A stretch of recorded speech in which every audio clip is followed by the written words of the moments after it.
시간입니다. 안녕하세요. 이기범입니다. 안녕하세요. 김동환입니다. 네. 지난 시간 저희가 이제 꼬마거미 당당히 네. 그림책에 이어서 이번에는 소음 모으는 아파트입니다. 네. 뭐 소재라고 할까요? 둘 다 이제 집 또는 건축과 관련된 건데 아무래도 이제 함께라는 주제에 이제 어울리는 것이 공동으로 살아가는 어떤 공간이지 않을까 네, 네. 이런 생각도 들어서 한번 기대가 되는데요. 음, 이 책 뭐 읽어보신 좀 평부터 한번 먼저 여쭤볼까요?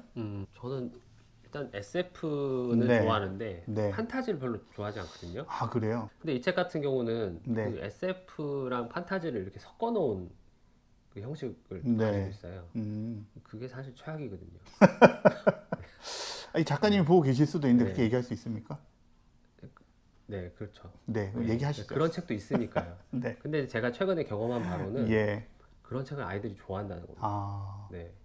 그러니까 반전이네요. 네, 네. 그거를 영화화 시켰을 때도 뭐 저런 짬뽕이 다 있어 그러는데 흥행은 되는 뭐 그런 또 구조를 가지고 있어서 네. 뭔가 이게 뭐 제 취향일 수도 있고 또 어떤 좀 문학성을 따지는 어떤 그런 관점에서 보자면 작품성이 좀 떨어진다 이렇게도 평가 받을 수 있을 것 같은데 네. 제가 SF와 그 판타지를 섞으면 안 된다고 네. 생각을 하는 것이 SF는 기본적인 과학적인 지식의 바탕을 두고 있어요. 네. 어떤 그 SF라고 해서 뭔가 갑자기 외계인이 온다거나 그런 식으로 무조건 설정되지 않거든요. 그러니까 개연성이 과학적이어야 된다는 그렇죠. 거죠. 네. 그래서 이 소설을 보면서도 어떤 과학적인 어떤 상상력을 키우고 그것들이 어느 정도 현실과 일치하는지 또 어느 정도 과학적으로도 더 고민할 지점이 생기는지 그런 게 이제 실제 SF 네. 소설의 어떤 가치인데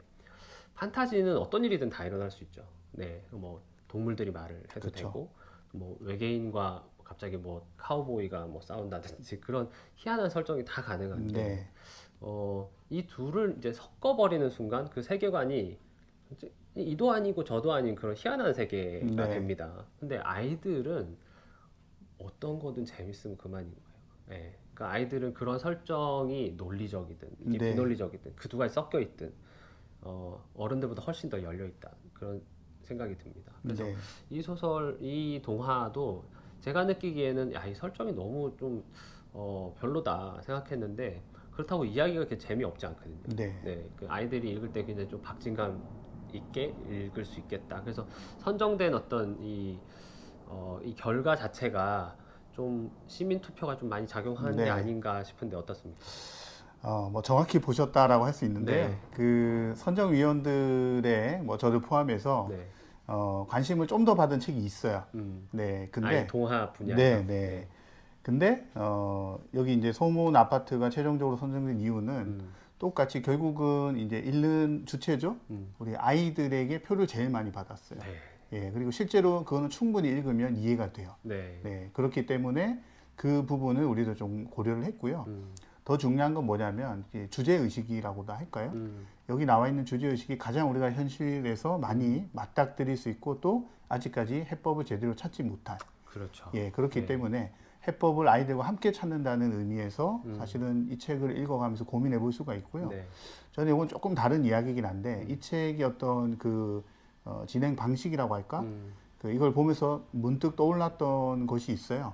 생과 치료의 행방불명? 네. 예, 이라는 소설에 나오는 어떤 장면과 네. 좀 닮은 꼴이 있다. 네, 엄마 아빠의 존재. 예, 엄마 아빠가 변해버리죠. 네. 네. 문제 해결할 수가 없게 돼요. 그러면서 그 문제를 해결하는 주인공이 결국은 문제를 해결하면 엄마 아빠가 평소대로 돌아오는데 그간의 일을 기억을 하지 못해요. 네. 그러니까 이런 설정들, 네. 예, 그런 설정들이 문득 떠오르면서 예, 아이들이 정말 좋아할 설정이겠구나 라는 생각이 저도 들었습니다. 설정을 말씀하신 김에 줄거리를 한번 쭉 소개를 해주시죠. 네. 네. 일단 뭐 성준의 집 층간 소음을 둘러싼 이야기 여기 뭐 나와 있는 그대로고요. 네. 네. 성주가 이제 원래 살았던 이제 아파트에서 이제 층간 소음에 대한 문제 때문에 굉장히 괴로워해요. 뭐 요즘 흔히 사실 많이 듣는 이야기고 겪은 이야기죠. 네. 그래서 도저히 못 견디겠다, 이사 가자. 근데 부동산에 갔더니 부동산에서 정말 제대로 된 집이 있다. 해서 이제 소개를 해줍니다. 네. 그리고 갔는데 뭔가 조금 이상해요. 근데 뭐 그것보다는 이 소음으로부터 받는 고통이 크니까 한번 살아보자. 평수가 또 넓어. 네, 맞아요. 그래서 살게 되는데 네. 그때부터 뭔가 생각지 못한 그 규칙을 어기면서 발생하는 문제 때문에 어떤 규칙인가요?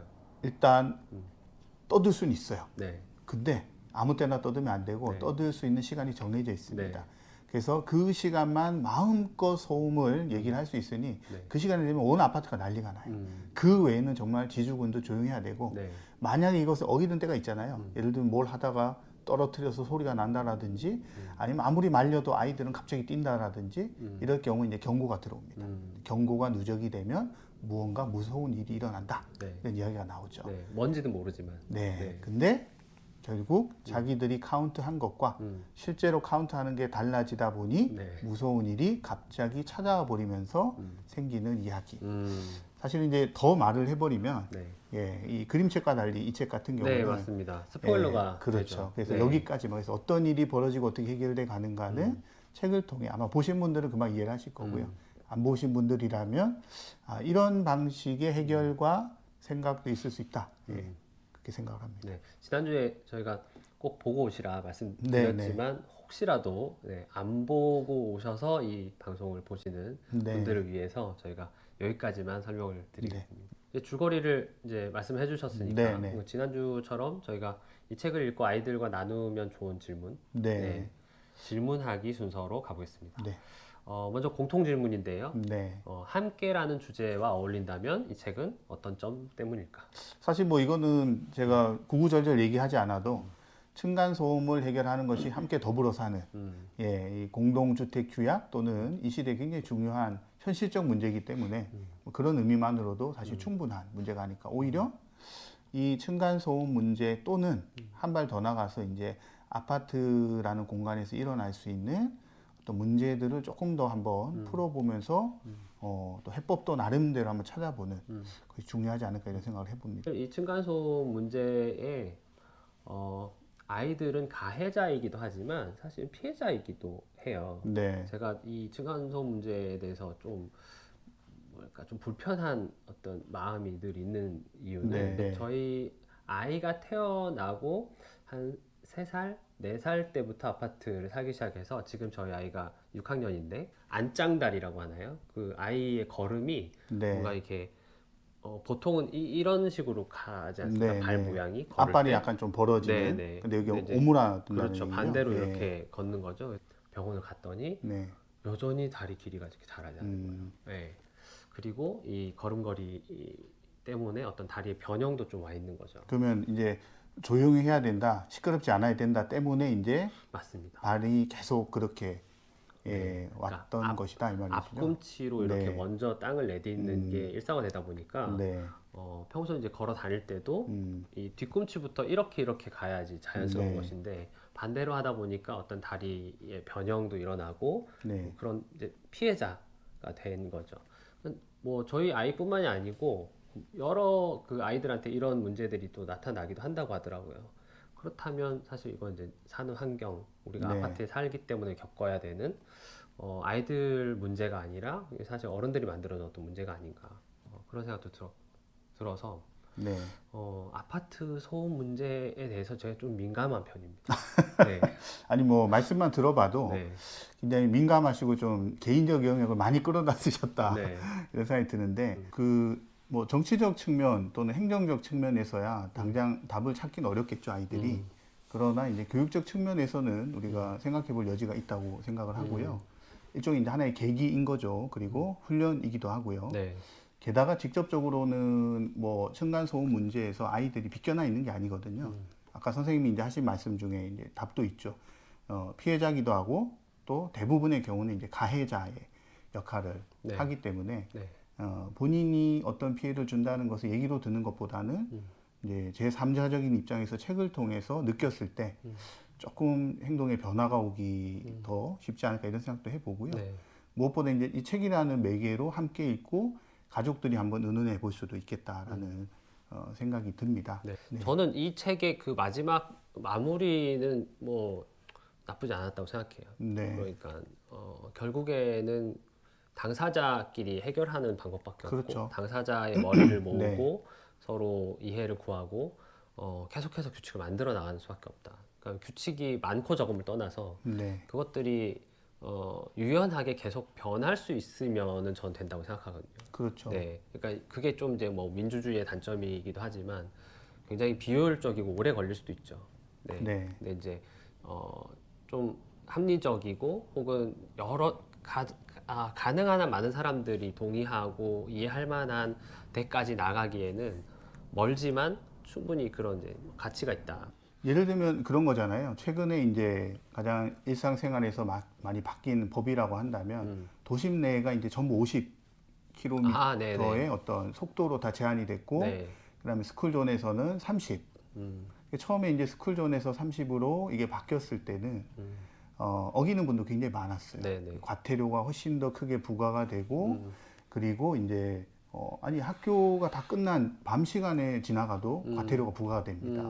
몇 번 사람들이 경험하고 이야기가 퍼지자 처음에는 막 불만을 가졌던 사람들도 어떻게 할 수 없으니 줄이기 시작을 했고요. 네네. 이게 이제 사실 습관 만들기거든요. 그렇죠. 네. 언제 어느 시간에 지나가도 거기에 이게 있다라는 게 딱 각인이 되면 반드시 서게 되고 조심을 하게 되는. 예, 사실 어떻게 보면 원래 지켜야 될 규칙을 계속 어기다 보니 예, 원래 규칙만도 충분했거든요. 어기다 보니 이제 그 규칙이 강화가 되고 강화가 됨으로써 피해가 줄어들고 이게 이제 작용을 하게 되죠. 네, 그런 부분도 네. 많죠. 뭐 안전벨트 뭐 이런 것도 그렇고. 그렇습니다. 네. 네. 자, 그러면 세 번째 거 한번 해볼까요? 네. 규칙보다 중요한 것이 있다면 무엇일까? 네. 규칙은 어쨌든 좀 전에 얘기했던 것처럼 뭐 법이나 제도, 규약으로 정해놓는 거지만 그것만으로 사실 안 되기 때문에 계속 규칙이 변하는 거잖아요. 네. 강화되기도 하고 바꾸기도 하고. 네, 네. 그렇다면 사실은 규칙보다 더 중요한 게 있다는 뜻이기도 하거든요. 그렇죠. 네. 과연 뭘까? 예. 네, 규칙보다 중요한 게 있다면 규칙이 만들어지지 않고서도 서로 잘 사는 상황이겠죠. 사실은 이제 여기에 대한 답은 네. 나오긴 했어요. 네. 옛날로 거슬러 올라가자면 진시황이 나라를 통일을 했던 것은 다른 나라와 달리 법가사상, 즉 말하자면 가혹한 형벌로서 사람들의 어떤 욕망을 다스렸거든요. 근데 이게 굉장히 강한 힘이 되었던 건 사실이에요. 네. 그리고 그게 통일의 원동력이 되었던 것도 맞습니다. 한비자의 주장이었죠. 네. 그거를 상황 이사가 받아들여 가지고 법제화 시켰고 백성들이 거기 따르니까 굉장히 빠른 속도로 힘이 모인 건 사실인데 네. 그렇게 해서 천하를 통일을 했는데 문제는 이 가혹한 법이 또 다른 빌미가 돼서 통일하자마자 15년 만에 망했거든요. 네. 나라가요. 네. 그럼 이건 답이 아니었던 거예요. 알고 보니 그 전부터 주장했던 또 다른 답이 있었는데 그게 바로 뭐였냐면 공자의 사상 유교였거든요. 유교는 도덕입니다. 윤리고요. 그러니까 법 이전에 인간의 도리로서 지켜야 할 것. 네. 그러나 적어놓은 법은 아니지만 암묵적으로 지켜야 될 가치로 만들어진 것이죠. 네. 그 상대방에 대한 어떤 배려나 이해, 역지사지와 같은 부분들에 대한 어떤 교육 또는 접근 이런 네. 것들이 좀 받쳐준다면 네. 법을 좀 더 보완할 수 있고 법이 더 강화되지 않아도 되지 않을까. 예, 그러니까 유교적 가치를 현대적으로 좀 해석을 하고 가져오는 노력도 저는 필요하지 않을까 생각을 합니다. 갑자기 그 동양사상 강의를 듣는 줄 알았습니다. 예. 네. 답은 먼데 있지 않다. 다 고민해온 거다. 뭐 이런 네. 얘기기도 하죠. 네, 네. 그러니까 뭐 우리가 법이나 규칙에 대해서 얘기를 하다 보니까 네. 멀리까지 아마 저희를 데려다 주신 것 같습니다. 자, 그러면 다시 바로 예, 책으로 돌아와서 네. 그 다음 질문은 층간소음에 대한 경험과 해결책 네. 이야기 해보기. 네. 아이들과 함께 이런 걸 이제 해보라는 말씀이죠. 사실 법적으로 해결할 수 있는 가장 첫 번째 방법은 네. 웬만큼 뛰어도 웬만큼 소리를 내도 아예 옆으로 또는 아래로 위로 전달되지 않게끔 건축의 자재를 바꾸고 맞습니다. 벽의 두께를 좀 바꾸고 하는 네. 거죠. 네. 이것이 사실은 제일 중요한 네. 것이라고 저는 생각하고요. 네. 네. 그럼에도 불구하고 소리가 100% 방음이 되지는 않겠죠. 그건 아래 위로 붙어 있는 아파트 구조상 쉽지는 않을 것입니다. 네. 그때 플러스 알파로 이제 서로 간에 지켜야 될 규약 있지 않을까 이런 생각을 해보는데 또 이해도 필요할 것 같아요. 뭐냐면 저희 이제 처남 같은 경우는 네. 이제 분당의 오피스텔에 살다가 네. 정말 층간 소음의 스트레스로 결국 집을 떠난 케이스라고 할 수가 있는데요. 오피스텔에서요? 네. 아, 네. 어떤 케이스냐면 거기는 또 오피스텔 복층입니다. 아, 그래서 복층 위층에서 있으면 위에 소리가 더 잘 들려요. 근데 이 두 사람 신혼부부예요. 네. 예, 아이가 아직은 없죠. 네. 근데 저녁만 되면 밑에서 사람이 찾아와요. 오, 찾아와서 예, 배를 누르고 오, 막 소리를 지르고 뭐라고 합니다. 네. 예, 그게 뭐냐? 왜 이렇게 떠드냐? 시끄럽게 하느냐? 근데 때때로 청소를 하거나 뭐 이런 걸 할 때는 본인도 이해가 되니까 아 조금 주의할게요라고 하는데 전혀 아무것도 안 했을 때도 올라온다는 것이죠. 네. 네.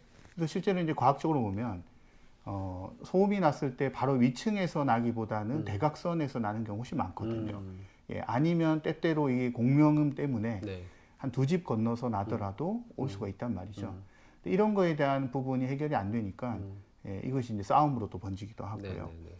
그래서 처음에는 윗집이다라고 단정을 내리기보다는 윗집이 아니라 옆집일 수도 있고 다른 집일 수도 있다는 생각으로 일단은 뭐 관리사무소나 이런 곳에서 위에서 좀 나는데 한번 좀 확인했으면 좋겠다. 아니면 뭐 정기적으로 소리가 난다면 그거에 대해서는 같은 패턴으로 움직이는 게 있을 거니까 바꾼다든지 이제 그런 어떤 좀 접근이 필요하지 않을까 생각을 합니다. 참 그런 것도 참 네. 그 잡아내는 것도 참 어려운 일일 것 같기도 하고.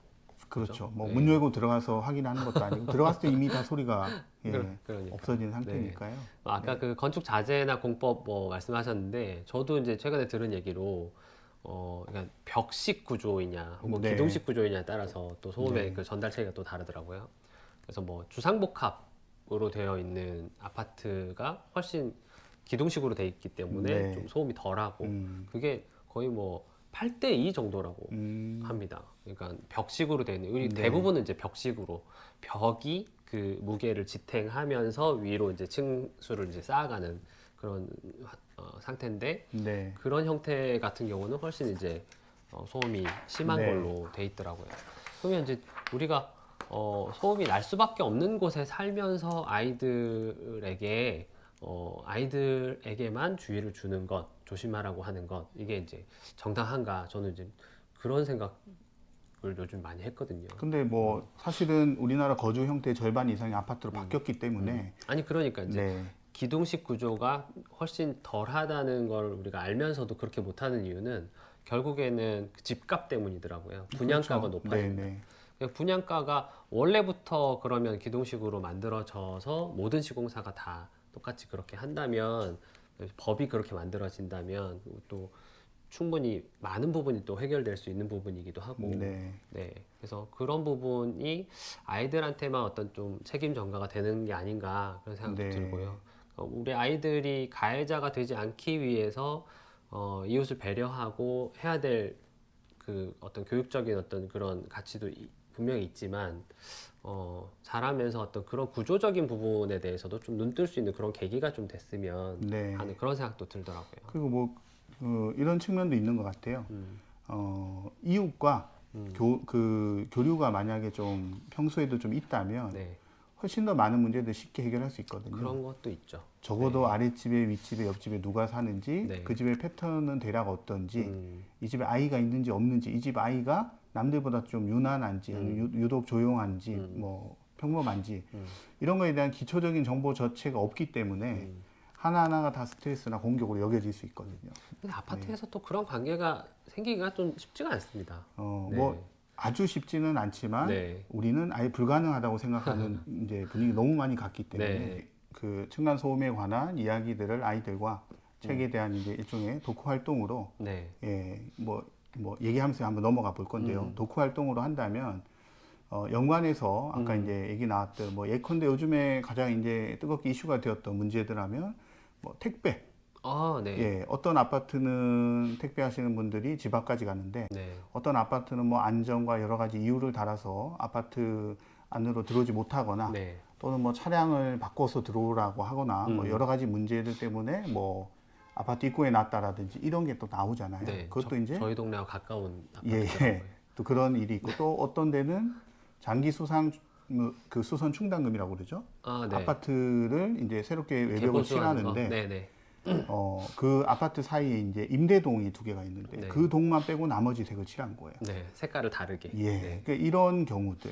네. 그러니까 이게 아파트는 결국 공동주택이고 함께 사는 공간이고 그 함께가 되어야지만 사실 우리가 그토록 얘기하는 안전이 보장이 되는데도 불구하고 실제로 이런 어떤 차별이나 아니면 그 우리와 이제 좀 다르다라는 어떤 인식들이 삶 속에서 아파트의 어떤 문제에 굉장히 많이 드러나거든요. 네, 네. 그러니까 그런 문제가 나올 때마다 관련된 책을 찾아보고 또 이야기를 끌어갈 수 있는 저는 이제 그런 계기로서 이 책은 의미가 있다 이렇게 생각을 합니다. 네, 네. 우리 그 아이들이 느끼는 자기 아파트, 네. 자기 집에 대한 어떤 뭐 조그마한 어떤 그 차별이나 그 편견이나 이런 거라도 있다고 하면 네. 아이들이 받을 상처는 어른들보다 훨씬 그 더할 것 같아요. 네. 그래서 나중에 우리가 살펴볼 이상한 정상가족에도 나오는 이야기지만 뭐 휴거라든지 뭐 빌라 뭐라든지 네. 그 어떤 집이나 그 주거 환경에 대한 어떤 차별, 혐오 이런 것들이 만연한 것이 아이들에게 혹시나 상처가 되지 않을까 그런 걱정이 좀 많이 드는 요즘입니다. 네. 그러면 얘기 나온 김에 독후 활동으로 그러면 이걸 하면 좋겠다. 뭐 우리 책 마지막 부분에서 우리가 다 끝까지 만들어지지 못하고 이제 만들 거야라고만 하고 이제 끝난 그런 장면인데 층간소음 문제를 해결하기 위해서 그렇다면 우리가 스스로 규약을 만들어 본다면 어떤 것들이 있을까? 아이와 함께 목록을 한번 작성을 해보시는 거. 네. 뭐 그런 것도 의미가 있을 것이고. 요즘 왜 한 번씩 그 기사를 보면 그 엘리베이터에 뭔가를 붙여가지고 서로 거기에 글도 쓰고 찬성 반대도 하는 뭐 그런 것들 있잖아요. 네네네.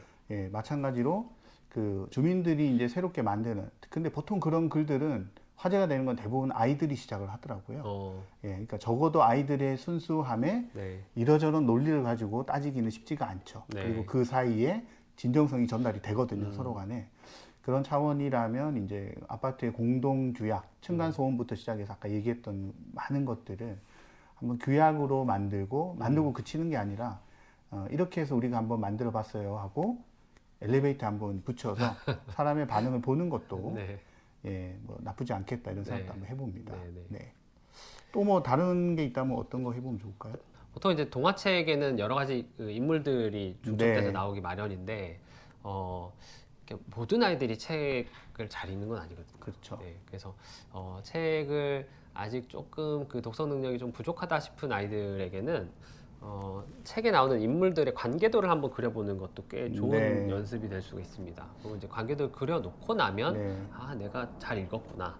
그리고 아 내가 누구누구는 빠뜨렸구나. 읽은 기억은 있는데 이 사람이 저 사람의 뭐 이모인지는 몰랐어. 라든지 그런 어떤 그 관계들을 확인을 해가면서 자기의 어떤 그 독해를 확인할 수 있는 그런 계기 되기 때문에 줄거리나 어떤 그 캐릭터의 어떤 성격이나 이런 것들을 중간중간에 이렇게 끼워 넣어가면서 한 장의 그림으로 만들어 보는 거, 뭐 괜찮은 활동인 것 같아서 추천을 드립니다. 그리고 아이가 크게 부담을 느끼지 않는 선에서 독후 활동도 해보시기 바랍니다. 그리고 이제 저희가 꼽은 각자의 이 책의 명장면. 네. 오늘은 선생님 좀 먼저 해보실까요? 제가 꼽은 명장면은 소음 사냥꾼이 제일 싫어하는 소리는 라고 하니까 이제 누가 답을 합니다. 행복한 소리 이렇게 하는 장면. 우리가 스포일러가 될 것 같아서 뒷부분에 말씀 안 드린 그 장면에 이제 나오는 건데 소음 사냥꾼이라는 게 등장합니다. 근데 이제 소음 사냥꾼은 소음을 굉장히 좋아해요. 층간 소음이라고 우리가 느끼는 여러 가지 듣기 싫은 소리들을 좋아해서 그걸 이제 수집하러 다닌다는 설정인데 싫어하는 소리가 있습니다. 소음 사냥꾼이 어떤 소음이냐면 소음 중에서도 아이들이 깔깔깔깔 이렇게 웃는 소리라든지 부부간에 다정하게 뭐 안부를 물어봐 준다든지 각자 가족 간 화목한 어떤 식사 풍경이라든지 이런 그 소리들은 또 싫어해요. 그런 설정이 굉장히 좀 인상적이어서 명장면으로 꼽았습니다.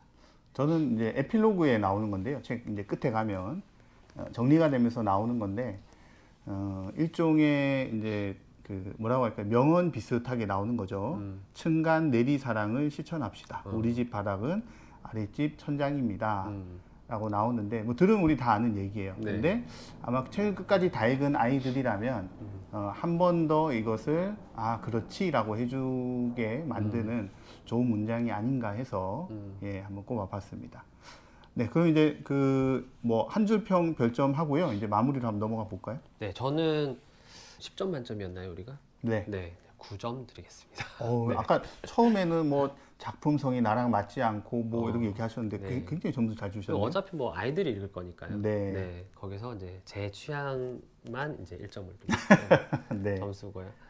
제목은 소음 모으는 아파트인데 네. 한 줄 평은 내가 만드는 아파트. 네, 내가 이렇게, 만든 아파트. 네, 하겠습니다. 어, 뭐 우리 지난주에 우리가 봤던 당당이가 자기 네. 집을 스스로 짓듯이 자기에게 꼭 맞는 음, 아파트에 살기 위해서는 여러 가지 또 우리가 고민해봐야 될 점과 그리고 서로 다 같이 함께 얘기해봐야 될 네. 지점들이 있는 거죠. 네, 그런 어떤 문제의식을 던져주는 네. 작품이라서 네, 이렇게 한 줄 평을 꼽아봤습니다. 한 줄 평이 이제 저와도 되게 비슷한데요. 네. 저는 행복을 모으는 아파트라고 했거든요. 그렇군요. 결국 소음을 모으는 아파트이지만 끝에 가게 되면 행복이 무엇인지를 알고 그 가치를 알기 때문에 결국 만드는 규약이라는 게 서로 간에 행복을 모으기 위한 예. 그래서 행복한 소음도 아까 제가 말씀드린 그렇죠. 그래서 제가 깜짝 놀랐어요. 연결이 되는. 네, 그래서 행복 모으는 아파트를 만들자 이게 한 줄 평이 네. 될 거고요. 그리고 이제 별점은 저는 조금 다르게 줬습니다 이번에는. 네. 네. 별점은 몇 점을 줬냐면 5점을 줬습니다. 10점 만점인데. 네. 네. 이거는 뭐 작품성 뭐 이런 거하고 이제 관련이 없고요. 네. 예, 5점이라고 하는 것은 네. 점수가 갑자기 낮아지면 굉장히 주목을 받잖아요. 네. 사실 우리가 굉장히 주목을 해야 될 현실적 문제다라는 음, 차원에서 별점을 딱 반만 줬습니다. 왜냐하면 나머지 반은 네. 행복을 모으는 아파트가 되어야지만 찾을 수 있기 때문에. 네. 예, 사실 이렇게까지 의미를 한번 담아봤습니다. 작가님께서는 무조건 실망하실 거예요. 우리가 작가님 보라고 만든 네. 방송은 아니기 때문에 예. 저희 마음대로 하겠습니다. 네, 그렇습니다. 더 큰 빅 픽처 그림을 그리고 있기 때문에 네. 했다는 사실 우리 네. 재성은 작가님 노여하지 마시고요. 예, 그러면 그 마지막이죠. 이 책과 관련 있는 그 문화피 사실 이제 우리나라를 아파트 공화국이라고도 이야기를 하고요. 네. 굉장히 빠른 속도로 발전해 왔기 때문에 굉장히 명작이라고 불릴 수 있는 건축부터 사실은 만들면 안 되는 뭐 망작이라고 할까요?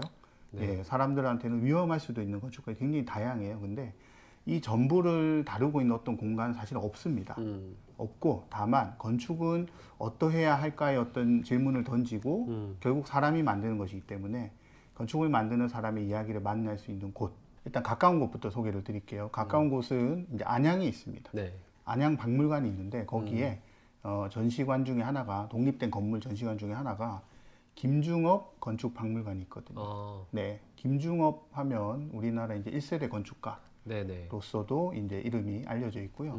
이제 건축이 결국 사람이 어떤 삶에 기여해야 된다고 생각하셨던 분이라 사실 이제 독재 정권 시대에 이제 주택은 그냥 잘 수 있는 공간 정도, 빠르게 밀려드는 도시민들을 위해서 빨리 넣을 수 있는 공간.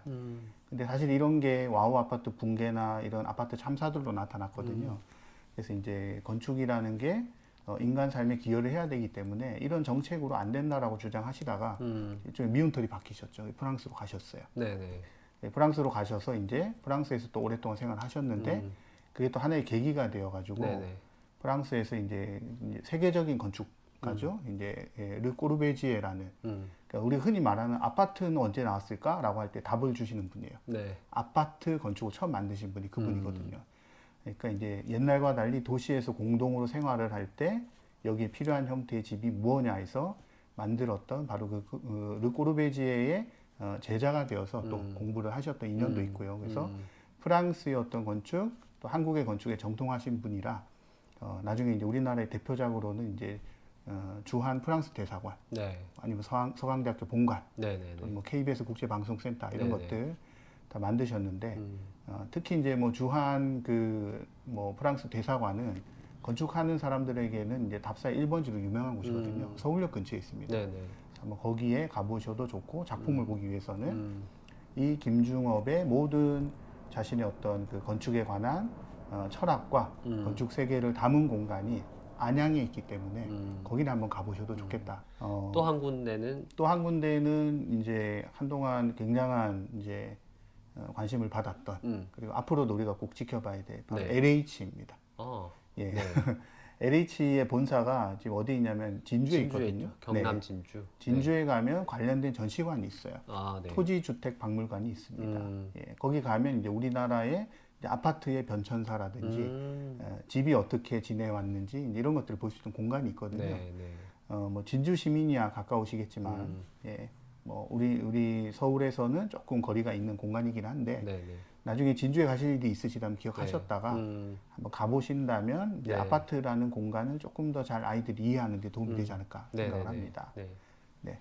이렇게 해서 진주에 있는 도시주택 전시관, 박물관, 안양에 있는 김중옥 건축박물관, 건축을 주제로 한 박물관이 이렇게 있다. 네. 네, 이건 박물관이고요. 네, 네. 그 외에도 이제 김중옥 같은 작가들이 있죠. 예, 뭐 김수근 같은 작가도 있고요. 유명한 어떤 건축가들의 작품들을 보는 것. 또는 이제 근현대 시간에 지어졌던 건축들, 우리 구로에도 하나 있습니다. 네. 예, 뭐 우리 성공회대 가면 구두인관처럼 네. 예, 근대 어떤 건축물들도 사실은 지금과 달리 그리고 100년을 벌써 버텨온 것이기 때문에 건축에 관해서 보고 이야기하기에는 좋은 곳이라 생각을 합니다. 네. 네. 네, 그러면 이것으로 두 번째 저희 온독 네. 도서로 소개해드린 소음 모으는 아파트 방송을 마치도록 하겠습니다. 네, 다음 주에는 네. 청소년 소설인데요. 네, 유은실 작가의 작가. 예. 네, 2m 그리고 그리고 48시간. 네. 이 청소년 소설 한 편을 또 들고 찾아뵙도록 하겠습니다. 네, 네. 시청해 주셔서 감사합니다. 감사합니다.